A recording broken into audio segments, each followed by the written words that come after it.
అమెరికాలో పరిస్థితులు ఏమీ బాగాలేవు కాబట్టి భారత్కు తిరిగి రండి అని చెప్పి జోహో వ్యవస్థాపకుడు శ్రీధర్ వెంబు ఒక బహిరంగ లేఖ రాశారు సార్. భారత సోదరి మనులారా, 37 సంవత్సరాల క్రితం జేబులో డబ్బులు లేకుండా నేను అమెరికాకు వచ్చినట్టే మీరు వచ్చారు. ఉన్నత చదువు, భారతీయ సంస్కారంతో అద్భుత విజయాలు సాధించారు. అయితే ఇప్పుడు పరిస్థితి మారింది. చాలా మంది అమెరికన్లు వారి ఉద్యోగాలను భారతీయులు లాక్కుంటూ ఉన్నారని, మనం సాధించిన విజయం అన్యాయమని అంటూ ఉన్నారు. ఈ సంఘర్షణలో మీరు రక్షకులు మాత్రమే. గ్రహించాల్సిన వాస్తవం ఏంటంటే, ప్రపంచంలో భారతీయులకు గౌరవం దక్కాలంటే మన దేశం బలంగా నిలబడాలి. భారత్కు మీ నైపుణ్యం అవసరం. స్వదేశానికి తిరిగి రండి. మన యువతకు మీ సాంకేతిక నాయకత్వం చాలా అవసరము అని చెప్పి శ్రీధర్ వెంబు తన బహిరంగ లేఖలో పేర్కొన్నారు సార్. ఎక్స్లో ఒక పోస్ట్ కూడా చేశారు. సార్, భారత్కు తిరిగి రావాల్సిన అవసరం ఉందా మన వాళ్ళు? ఇప్పుడు శ్రీధర్ వెంబు అరట్టాయని లాంచ్ చేశారు. భారతదేశంలో ఎంతమంది దానికి అసలు ఆదరణ లేదు సార్. మరి వాట్సాప్ ను వదిలేశారు, ఇంక్లూడింగ్ భారతీయ జనతా పార్టీ వాళ్ళు, వేరే వాళ్ళు పక్క పెట్టారు. ఎందుకంటే Sridhar Vembu is known for his connections with the BJP family. అందుకే అమిత్ షా కూడా నేను జూహు మెయిల్కు ఏంటది ఈమెయిల్ అది జోహో మెయిల్ కు మారుతున్నాను అని చెప్పి ఆయన ప్రమోట్ చేశారు. మంత్రులు ప్రమోట్ చేశారు అరట్టాయని. కానీ బీజేపీ కార్యకర్తలు ఎవరు మారలే కదా వాట్సాప్ వదిలేసి. సో బీజేపీ గ్రూపులు కూడా వాట్సాప్ గ్రూపులు పోలేదు కదా. అందువల్ల మనకు అర్థం కావాల్సింది ఏంటంటే, మరి దేశభక్తి లేకనైనా వాడు భారతీయుల కంటే కాంగ్రెస్ వాళ్ళకు దేశభక్తి ఉండదు, కమ్యూనిస్టులకు ఉండదు. బీజేపీ వాళ్ళ దేశభక్తి ఎక్కువ కదా. మరి అలాంటప్పుడు అరట్టాయని వాళ్ళు వెంటనే బీజేపీ గ్రూపులు, ఆర్ఎస్ఎస్ గ్రూపులు కంప్లీట్ గా వాట్సాప్ డిజోన్ చేసుకొని అరట్టాయికి వెళ్ళిపోవాలి కదా. ఎందుకంటే ప్రమోట్ చేసింది వాళ్ళకి సంబంధించిన వ్యక్తి శ్రీధర్ వెంబు. సో దాదా హోంమంత్రే ప్రమోట్ చేశారు. మరి ఎందుకు మారలేదు? దేశభక్తి కలిగినటువంటి వాళ్ళు ఎందుకు మారలేదు? దేశద్రోహులు ఎలాగో మారరు? దానికి మనకు అర్థం కావాల్సింది ఏంటంటే, ఇలాంటి ఎమోషనల్ అపీల్స్తో ఒక ప్రక్రియలు మారవు. వినడానికి బాగానే ఉంటుంది, ఉపన్యాసం ఇవ్వటానికి ఏముంది. సో చాలా మంది ఇట్లా ఉపన్యాసాలు ఇస్తూ ఉంటారు. సో కానీ ఉపన్యాసాలు ఇవ్వడం వేరు, ప్రాక్టికల్ కండిషన్స్ వేరు. ప్రాక్టికల్ సిచ్యువేషన్స్ క్రియేట్ చేయకుండా ఒక భావోద్వేగమైన అపీల్స్తోనూ, ఒక ఎమోషనల్ అపీల్స్తోనూ మనము ఎవరిని వెనక్కి తీసుకురాలేము. నాకు కూడా ఎమోషనల్ అపీల్ చేయొచ్చు, నేను కూడా. కానీ బట్ ద రియాలిటీ ఏంటి? మనము దీని ఇలాంటి భావోద్వేగమైన అపీల్స్ ఏంటంటే, అమెరికాలో ఉన్న మన భారతీయులకు భావోద్వేగం లేదు, దేశభక్తి లేదు, వాళ్ళకి దేశం అంటే ప్రేమ లేదు, ఎమోషన్స్ లేవు, అందుకొరకే దేశాన్ని విడిచి అక్కడ ఉన్నారు అనేటువంటి ఒక భావనను మనం క్రియేట్ చేసే వాళ్ళం అవుతాం. వాస్తవంగా అమెరికాకు వెళ్ళిన భారతీయులందరూ దేశద్రోహులు కారు, దేశం మీద అభిమానం లేక కాదు, దేశభక్తి లేకపోలేదు. అలా అంటే గల్ఫ్ దేశాల్లో చాలామంది పనిచేస్తున్నారు, వాళ్ళు ఎందుకు వెళ్ళారు? సో ఎవరు వెళ్ళినా రీజన్ ఏంటి అనేది మనం ఐడెంటిఫై కావాలి. బెటర్ ఆపర్చునిటీస్ కొరకు వెళ్ళింటారు. సో ఇక్కడ ఉండవచ్చు కదా అంటే, ప్రాక్టికల్గా ఇక్కడ ఉండవచ్చు. అంబానీలు, ఆదానీలు వాళ్ళకున్న లక్షల కోట్ల ఆస్తిలో ఒక 10% ఈ దేశంలో మంచి స్కూళ్ళు పెట్టడానికి, మంచి హాస్పిటల్ పెట్టడానికి కేటాయించవచ్చు కదా అని నేను ఒక అపీల్ చేస్తా, భావోద్వేగమైన అపీల్. మీకు 1000 లక్షల కోట్లు ఉన్నాయి కదా. ఈ 11 ఏళ్లలోనే అదాని లక్షల కోట్లు సంపాదించాడు కదా, అంబానీలు లక్షల కోట్లు సంపాదించారు కదా, మీ పెళ్లికే 5,000 కోట్లు ఖర్చు పెట్టారు కదా. ఆ డబ్బుల్ని మీరు ఇవ్వండి, ఒక 10% ఇవ్వండి, పేదలందరికీ క్వాలిటీ హాస్పిటల్స్ వస్తాయి అని నేను అపీల్ చేశాను అనుకోండి. అయితే ప్రాక్టికల్గా జరగదు, దాని గవర్నమెంట్ ట్యాక్సెస్ లాక్కుంటే తప్ప ఎవడివ్వడు. సో అందువల్ల ఎమోషనల్ అపీల్స్తో మనము చెప్పకూడదు. రియాలిటీ ఏంటి అనేది అర్థం చేసుకోవాలి. ఎందుకు వెళ్తున్నారు, దానికి రావడానికి ఏం చేయాలి. ఇప్పుడు ఆయన చెప్తున్న మొదటి కారణం ఏంటంటే, లెటర్లో స్టార్టింగ్లోనే మీకు అమెరికాలో మన భారతీయ నాగరికత అంటే తీవ్రమైన అసహ్యం ఉంది, ఏవ్యభావం ఉంది, వ్యతిరేకత ఉంది, మనమేదో అమెరికాలో అడ్డగోలుగా సంపాదించుకున్నాం అనే భావన ఉంది అని అన్నారు. సో ఇది అమెరికన్ సమాజం పైన ఒక పాక్షికమైన view. Yes, it is true, అమెరికాలో ఉంది, కాదని అనట్లేదు. అమెరికాలో ఉందా? యూరోప్లో లేదా? యూరోప్లో కూడా మన విదేశీయుల పట్ల వివక్ష ఉంది. అసలు మన దేశంలోనే తోటి పౌరుల పైన ఉంది. మన దేశంలో మతం పేరిట, కులం పేరిట లేదా? మన వాళ్ళందరినీ సమానంగా చూసుకుంటున్నామా? మన దేశ ప్రజలందరినీ మనం సమానంగా చూసుకుంటున్నామా? పోనీ తోటి హిందువులనైనా సమానంగా చూసుకుంటున్నామా మనం? మన వల్ల మన పేదవాళ్ళను ధనికుడు సమానంగా చూసుకుంటున్నాడు ఇక్కడ. సో అందువల్ల మన దగ్గర కూడా కాస్ట్ క్లాస్ క్లీవేజెస్ ఉన్నాయి. సో హిందీ వాళ్ళు తెలుగు వాళ్ళని సమానంగా చూస్తున్నారా? మనం ఢిల్లీకి పోతే మనకు హిందీ వాళ్ళు ఏ స్థాయిలో మనం సమానంగా చూస్తున్నారు? మీరు ఢిల్లీలో ఉన్న ఆఫీసులో వెళ్ళి పనిచేయండి, అర్థమవుతుంది ఎంత వివక్ష ఉంటుందో. సో అందువల్ల ఎక్కడైనా ఈ ప్రాబ్లం ఉంటుంది. మీరు ఎనీ సొసైటీలో ఈ సోషల్ ఫాల్ట్ లైన్స్ ఉంటుంది, అవి ఉన్నవి అన్నది వాస్తవం. కానీ వాటిని ఎగ్జాగరేట్ చేసి భూతద్దంలో చూపెట్టకూడదు. అమెరికాలో కూడా ఒక టెండెన్సీ ఉన్నమాట నిజం. అయితే ఇది మీకు అదే సమయంలో అదే అమెరికాలో ఇవాళ కార్పొరేట్ ప్రపంచానికి భారతీయులుగా నాయకత్వం వేస్తున్నారు. ఇవాళ మైక్రోసాఫ్ట్ ఓనర్ అయిన బిల్ గేట్స్ కు ఇండియన్స్ పట్ల వివక్ష ఉండుంటే సత్యనాదేళ్ల కాదు కదా. మీకు గూగుల్ ఫౌండర్స్ కు ఇండియన్స్ పైన అసహ్యమే ఉండుంటే సుందర్ పిచై CEO కాదు కదా. సో ఇలా ఇండియన్స్ అమెరికన్ కార్పొరేట్ అమెరికాలో ఆ స్థాయిలో ఉన్నారు, పోనీ CEOల స్థాయిలో కాదు. మనకు అమెరికాలో ఎన్ని కంపెనీల్లో మన వాళ్ళు ఎంత అత్యున్నత స్థాయిలో ఉన్నారు. మరి వాళ్ళంతా ఎలా ఉండగలిగిందో భారతీయుల పట్ల అంత తీవ్రమైన వివక్ష ఉంటే, భారతీయులంటే అసహించుకునేటువంటి పరిస్థితి ఉంటే ప్రాక్టికల్గా జరుగుతుందా? పోనీ వాళ్ళు వదిలేద్దాం. మీకు పాలిటిక్స్లో కూడా ఉన్నారు కదా ఇండియన్స్. ఇప్పుడు వైట్ మెజారిటీ ఏరియాలో మీరు ఇండియన్స్ గెలుస్తున్నారు కదా, ఎథనిక్ ఇండియన్స్ గెలుస్తున్నారు కదా, ఇండియన్ ఆరిజిన్ వాళ్ళు వైట్ మెజారిటీ ఏరియాస్లో. మీకు వైట్ మెజారిటీ ఏరియాస్లోనే కాదు, మీకు యూనివర్సిటీస్లో మీరు ఇలా అనేక యూనివర్సిటీలో డీన్ స్థాయిలో ఇండియన్స్ ఉన్నారు. సో మీకు ఇండియన్ ఆరిజిన్ వారు గవర్నర్లు అయ్యారు, ఇండియన్ ఆరిజిన్స్ వాళ్ళు సెనేటర్స్ అయ్యారు, ఇండియన్స్ వాళ్ళు పార్లమెంట్కి ఎలక్ట్ అయ్యారు. సో ఇండియన్ ఆరిజిన్ వారు ఇంతమంది పాలిటిక్స్లో, బిజినెస్లో, అకాడమియాలో ఉన్నప్పుడు ఇండియన్స్ అంటే ఏదో తీవ్రంగా అసహించుకుంటున్నారు అనే భావన కరెక్ట్ కాదు. అది మెయిన్ స్ట్రీమ్ అమెరికన్ సొసైటీ యొక్క క్యారెక్టర్ కాదు. బట్ డెఫినెట్గా ఆ భావన ఉన్నమాట నిజం, లేదని నేను అంటలేదు. ఖచ్చితంగా ఉంది ఆ భావన. ఆ భావన ప్రపంచంలో ఎక్కడైనా ఏదో ఒక భావన ఉంటుంది. మన దేశంలో మనం తోటి మానవుల్ని మనుషులుగా చూడకుండా కుల వివక్ష పాటించడం లేదా? మనం కుల వివక్ష ఘోరంగా పాటిస్తున్నాం కదా మన దేశంలోనే మనమే. సో అందువల్ల మత వివక్ష పాటించడం లేదా? ఇప్పుడు మన దేశంలోనే ఒక మతం వారు ఇంకో మతం వాళ్ళకి ఇల్లు ఇస్తారా రెంట్కి? నాకు చెప్పండి. 1-2 సార్లు ఆలోచిస్తారు రెంట్కి ఇచ్చే ముందు. ఇప్పటికీ కూడా హైదరాబాద్లో కొన్ని రియల్ ఎస్టేట్ కమ్యూనిటీస్లో ఒక మతం వాళ్ళంటే వాళ్ళు ఇల్లే అమ్మరు. ఇది నిజం కాదా? సో అందువల్ల మనం వేటిని ఎగ్జాగరేట్ చేయకూడదు, రియాలిటీగా చూడాలి. అమెరికాలో ఈ జినోఫోబియా అంటే ఈ విదేశీయుల పట్ల ఇంటాలరెన్స్ పెరుగుతున్న మాట నిజం. వైట్ రేసిస్ట్ సుప్రిమసీ పెరుగుతున్న మాట నిజం. మన దగ్గర ఎలాగైతే మెజారిటేరియన్ రిలీజియస్ భావాలు పెరుగుతున్నాయో, మన దేశంలో ఎలాగైతే వేల సంవత్సరాలుగా అప్పర్ కాస్ట్ టెండెన్సీస్, అంటరానితనం, ఇవన్నీ మన దేశంలో కూడా మనం చూశాం కదా. ఇప్పటికీ కూడా కుల వివక్ష అయితే తగ్గిందా మన దేశంలో పూర్తిగా? ఇప్పటికీ కూడా కుల వివక్ష ఉంది కదా. ఇప్పటికీ పరువు హత్యలు జరగడం లేదా మన దేశంలో? సో అందువల్ల ఈ టెండెన్సీ అనేది అన్ని సమాజాల్లో ఉంటుంది. ఆ సమాజాల మీద పోరాడాలి. కానీ దాన్ని అతిగా క్రియేట్ చేసి మన వాళ్ళు ఏదో అమెరికాలో ఉన్న భారతీయులంతా బిక్కుమంటూ అవమానాలతో అసహించుకోబడుతుంటే బతుకుతున్నారనేది నిజం కాదు.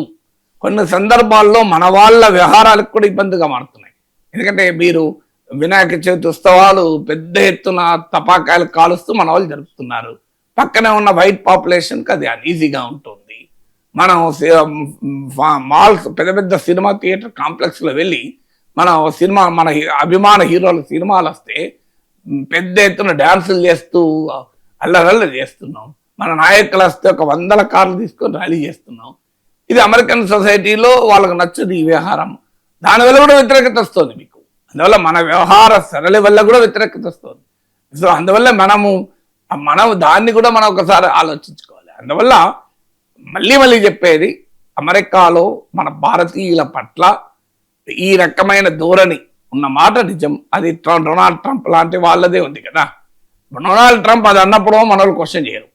కనీసం ఒక్క మాట కూడా మన ప్రైమ్ మినిస్టర్ మాట్లాడాడు. ఇది తప్పని హోల్ డొనాల్డ్ ట్రంప్ అంటే వాట్ నాన్ సెన్స్ అని ఎవరన్నా అన్నారా Indian government leaders? Diplomatic what non sense అనకు, డిప్లొమాటిక్గా ఇది చాలా అభ్యంతరకరం అన్నదా. మనం అమెరికన్ ప్రెసిడెంట్ అంటుంటే ఒక సెల్ఫ్ రెస్పెక్ట్ నేషన్ ఎలా రియాక్ట్ కావాలి? సో నిజంగా చెప్పాలంటే మనం పార్లమెంట్లో తీర్మానం చేసి పంపించాలి అమెరికాకు. సో అప్పుడు కదా మనకు రెస్పెక్ట్ పెరిగేది. మనమేమో వెరీ మీక్ రెస్పాన్స్. ఎందుకంటే ఈ మధ్య రామ్మాధవ్ ఒప్పుకున్నాడు కదా, చెప్పాడు కదా అమెరికాలో, మేము మీకు 50% టారిఫ్ వేసినా ఏమనలేదు, ఇరాన్ నుంచి ఆయిల్ కొనొద్దన్నా మేము ఆపేసినాం, రష్యా నుంచి ఆయిల్ కొనొద్దంటే ఆపేసినాం, మేము ఏ తక్కువ చేసినాం మీకు వినడంలో. మరి ఇలాంటి మనమే సరెండర్ అవుతే వాడు ఎదుటోడు ఎందుకు రెస్పెక్ట్ ఇస్తాడు? సో అందులో speak from position of strength. So అది మొదలు మనం ఆలోచించాలి కదా. సో ఇంత గొప్ప నాగరికత ఉన్న దేశం ఎందుకని మనం నోరు మూసుకొని కూర్చోవాలి? ఒక ఉన్మాది అంటే అమెరికా ప్రెసిడెంటే కావచ్చు, దాంతోనే అమెరికాతో సంబంధాలు పోతాయా? పోతే మరి కెనడా ప్రైమ్ మినిస్టర్ రియాక్ట్ అయ్యారు కదా, జపాన్ ప్రైమ్ రియాక్ట్ అయ్యారు కదా, Mexico Colombia prime minister react అయ్యారు కదా, యూకే ప్రైమ్ మినిస్టర్ రియాక్ట్ అయ్యారు కదా, France prime minister president react అయ్యారు కదా. వాళ్ళంతా రియాక్ట్ అవుతున్నారు కదా. వాళ్ళు ఏం ఆగుతలేరు. ట్రంప్ మాట అంటే వెంటనే రియాక్ట్ అవుతున్నారు ఇమీడియట్ గా. మీకు ఉదాహరణతో కూడా చెప్పాను, గల్ఫ్ ఆఫ్ మెక్సికోను గల్ఫ్ ఆఫ్ అమెరికాగా మార్చి ట్రంప్ ప్రకటన వెంటనే మెక్సికో ప్రైమ్ మినిస్టర్ ఏమన్నారు? యునైటెడ్ స్టేట్స్ ఆఫ్ మెక్సికో పెడితే బాగుంటుంది కదా. Nice name, very good name, very nice name అని ట్రంప్ లాని ఇమిటేట్ చేస్తూ మాట్లాడారు. సో మళ్ళీ మాకరి ట్రంప్ ఏమో what a nice name gulf of America, what a nice name అంటూ అంటే మళ్ళీ అక్కడ మెక్సికో ప్రైమ్ మినిస్టర్ కూడా అట్లే United States of Mexico what a nice name, what a nice name అన్నారు. అంటే మరి ఏమైంది? మెక్సికో మీద ఏమైనా యుద్ధ విమానాలు పోయినాయా? ఏమైంది? మెక్సికో నుంచి ఏమైనా ట్రేడ్ ఎంబార్గో వచ్చిందా? ఎందుకంటే భయపడాలి మనం? Yes mister president, you should know what is hell, what is heaven, please distinguish అనాలి కదా మన ప్రైమ్ మినిస్టర్. ఒక్కసారి అలా అన్న తర్వాత చూడండి, మీరు ట్రంప్ మాట్లాడతాడు చూడండి. కానీ ఎక్కడ ఏమైనా మాట్లాడడం, ఆ మాతో చెప్పినట్టు ఏ చెప్తా చేస్తూ పోతుంటాం. పోయినప్పుడు జనం వాడు అలాగే రెస్పెక్ట్ ఇస్తాడు. అమెరికన్ ప్రెసిడెంట్గా మనం కౌంటర్ చేయకపోతే అమెరికన్ సమాజానికి ఎట్లా కౌంటర్ చేస్తాం? సో అందువల్ల అది ఆలోచించాల్సింది పోయి అమెరికాలో భారతీయులు అంటే ఏదో ఇక్కడ ఇండియన్ అమెరికాకు వెళ్ళని ప్రజలు అలా అనుకోవచ్చు. నేను అమెరికా వెళ్ళాను, శ్రీధర్ వెంబు వెళ్ళారు, చాలా మంది వెళ్ళారు. సో అమెరికాకు వెళ్ళిన వాళ్ళు ఆ రకంగా ఏది సఫకేట్ అవుతున్నారంటే అది నిజం కాదు. మన వాళ్ళు బ్రహ్మాండంగా వ్యాపారాలు చేసుకుంటున్నారు, భూములు కొంటున్నారు, ఆస్తులు సంపాదిస్తున్నారు, పండుగలు జరుపుకుంటున్నాం పెద్ద ఎత్తున. నేను అమెరికాలో మీకు శాన్ ఆంటోనియాలో ఉన్నాను. సో ఆ పండుగ రోజే, ఫెస్టివల్ రోజే శాన్ ఆంటోనియాలో ఉన్నారు, బ్రహ్మాండంగా పండుగ జరుపుకున్నారు, మామూలు కాదు. సో అందువల్ల మీకు కొన్ని వేల మంది మీకు మొబిలైజ్ అయ్యారు. ఏం బ్రహ్మాండ ఎవరేం అనలేదు కదా. ఇప్పుడు మన అందువల్ల సోషల్ ఫాల్ట్ అంటే ఎగ్జాక్ట్లీ దేవుడు. మరి ఎందుకని అక్కడ ఉంటున్నారు? దానికి కావాల్సినటువంటి సిచ్యువేషన్స్ ఏంటి?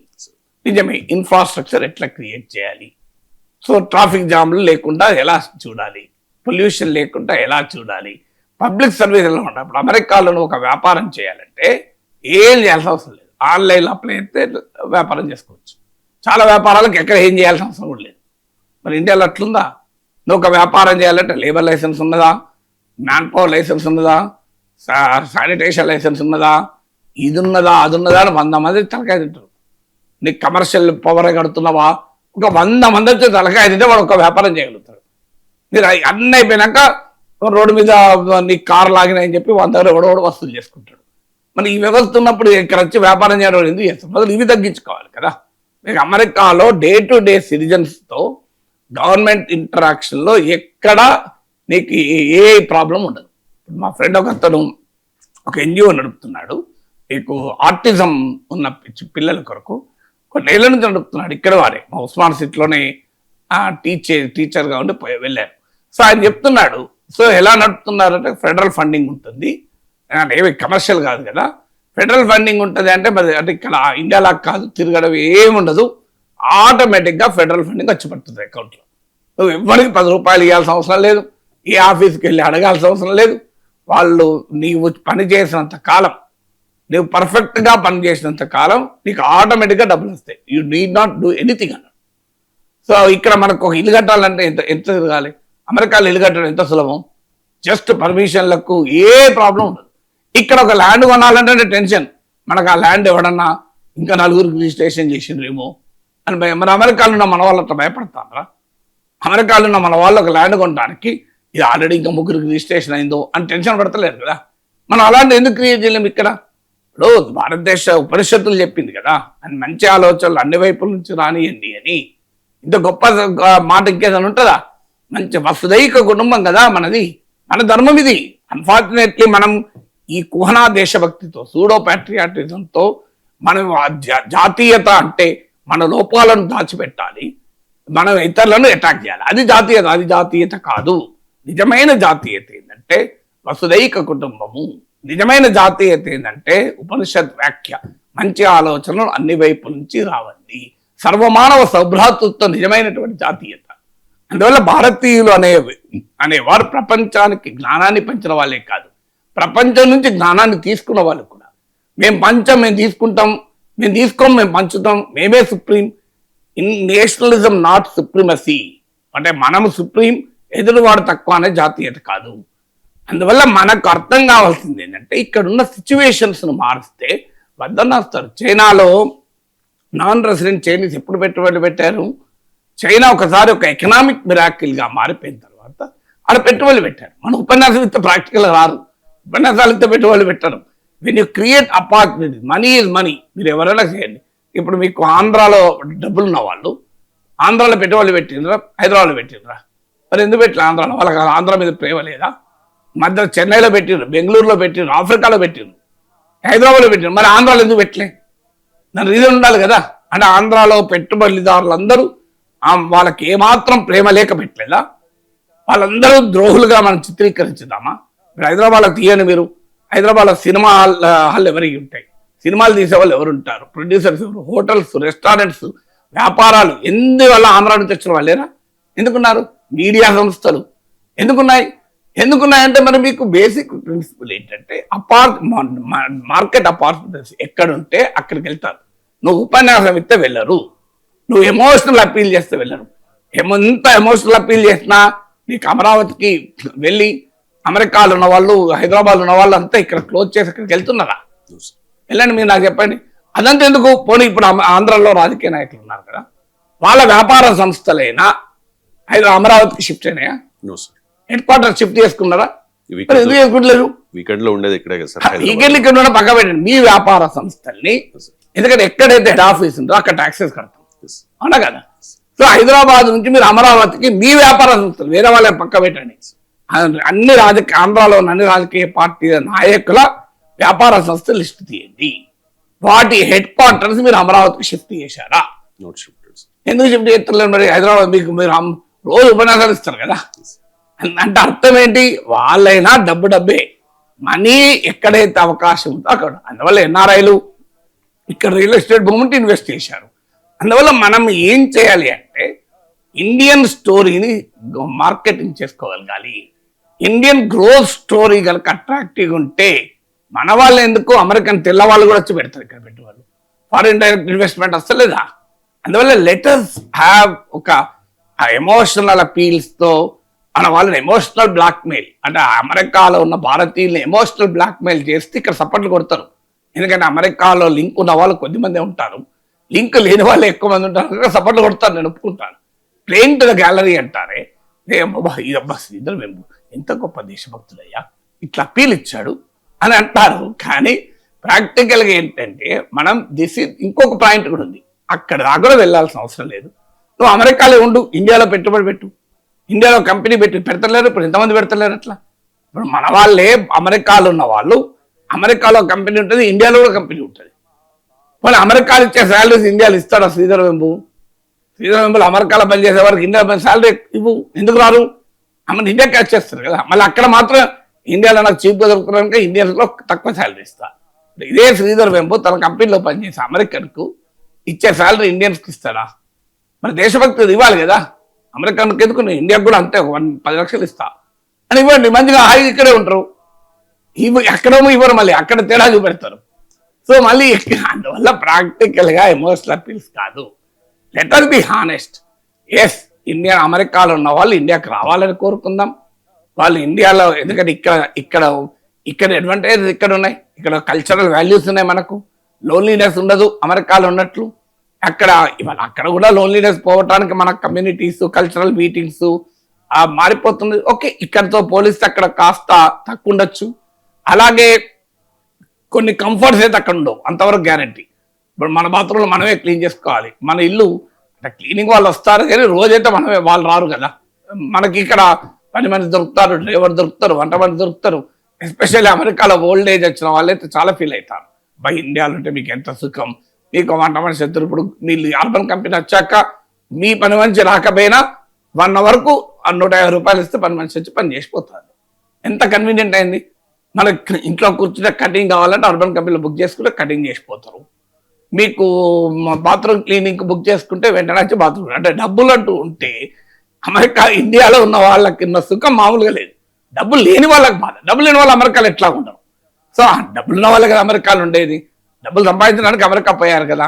సో అమెరికాలో డబ్బులు పెట్టినా దొరకనివి ఇండియాలో చాలా దొరుకుతాయి. మీకు అమెరికాలో డ్రైవర్ దొరకాలంటే మామూలుగా దొరుకుతారు కావచ్చు కానీ చాలా ఖర్చు అవుతుంది. అక్కడ కూడా నీకు కేర్ టేకర్లు దొరుకుతారు, దొరకడానికి కాదు, మీకు మెక్సికన్స్ ఇలాంటివి దొరుకుతారు. అది ప్రాక్టికల్గా కాస్ట్లీ. అందువల్ల అక్కడ అడ్వాంటేజ్ అక్కడ ఉన్నాయి, ఇక్కడ అడ్వాంటేజ్ ఇక్కడ ఉన్నాయి. డెఫినెట్గా ఇక్కడ కొన్ని విషయాల్లో మనకు కంఫర్ట్ ఉంది. ఇక్కడ ఎంటర్ప్రినర్షిప్ ఆపర్చునిటీ ఉంది. This a great growing economy. మీకు అమెరికాలో ఉన్న దాంతో పోలిసి ఇండియాలో ఎంటర్ప్రినర్షిప్ స్కోప్ ఎక్కువ ఉంటుంది. So come back to India అనడంలో తప్పలేదు. కానీ ఎమోషనల్గా మీరు అక్కడ మీరు వివక్ష గురవుతున్నారు, వచ్చేయండి, మిమ్మల్ని దొంగలుగా చూస్తున్నారు, వచ్చేయండి, ఈ ఎమోషనల్ బ్లాక్ మెయిల్ కరెక్ట్ కాదు. అందువల్ల ఎమోషనల్ అపీల్ కన్నా create a better opportunities here. మనం ఇక్కడ ఆపర్చునిటీస్ క్రియేట్ చేస్తే వద్దన్న అవస్థ, నువ్వు చెప్పాల్సిన అవసరం లేదు, నువ్వు చెప్పాల్సిన అవసరమే లేదు. ఎవరు హైదరాబాద్కు ఆంధ్ర నుంచి ఎందుకు వచ్చారు పెట్టుబడులు పెట్టడానికి? ఎందుకు బెంగళూరు పోయారు? ఎందుకు రాయలసీమలో అంతా బెంగళూరులో పెట్టుబడులు పెట్టారు? ఇలా బెంగళూరు రియల్ ఎస్టేట్ చూడండి, రాయలసీమ లేరా? మీకు ఎందుకు మన వాళ్ళు హిమాచల్ ప్రదేశ్లో ఐడల్ పవర్ స్టేషన్లు పెట్టారు, ఉత్తరాఖండ్లో ఐడల్ పవర్ స్టేషన్లు పెట్టారు, మన ఆంధ్ర కాంట్రాక్టర్లు అరుణాచల్ ప్రదేశ్లో ఉన్నారు. అదేందుకు ఆఫ్రికాలో వ్యవసాయం చేస్తున్నారు ఆంధ్ర వాళ్ళు, 100 ఎకరాలు కొని ఆడ వ్యవసాయం చేస్తున్నారు. ఆఫ్రికాలో మన వాళ్ళు ఇన్వెస్ట్మెంట్ మామూలుగా ఉందా? అందువల్ల లెటస్ క్రియేట్ ఆపర్చునిటీస్. వాళ్ళని మనం ఏదో మన అమెరికాలో ఉన్న భారతీయుల్ని చిన్న చూపు చూసి వాళ్ళు ఏదో దేశద్రోహులుగా, వాళ్ళ దేశభక్తి లేని వారిగా, మనకే దేశభక్తి ఉన్నట్లుగా వాళ్ళని ఏదో విలన్లలాగా భారతీయ సమాజం ముందు మనం పెట్టకూడదు. They are also our Indians, మన Indian origin, patriotic Indian origin. So అక్కడ కొన్ని పరిస్థితుల్లో వాళ్ళు వెళ్ళారు, మీరు అక్కడ ఉండైనా ఇండియన్ గ్రోత్ స్టోరీలో భాగం కండి. అది నా అపీల్.